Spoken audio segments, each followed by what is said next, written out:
In this lesson, we're going to talk about traveling and phrasal verbs that are used when we talk about traveling and taking trips.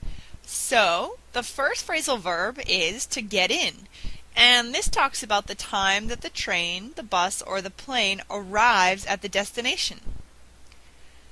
If you leave at 6 p.m., what time will you get in?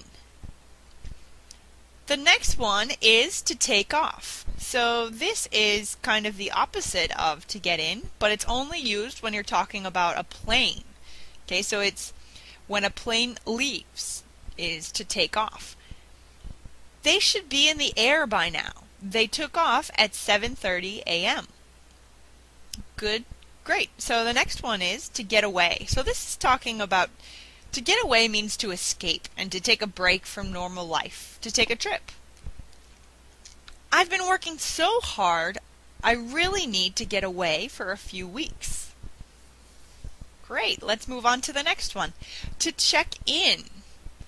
So this is to show your identification and to show your reservation and to claim your room or your seat. And it's used, this term is used when you're at a hotel or an airport.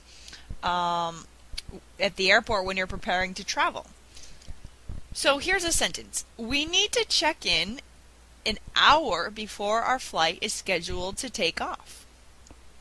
And the last one is to stop off. This is to stop somewhere on the way to somewhere else. We sometimes use the word layover. If you have a layover, you stay in one city while you're waiting for the next flight. Okay, so here's a sentence. On our way to Boston, we stopped off in Washington, D.C. and explored the city. Okay, so there are your phrasal verbs that have to do with travel.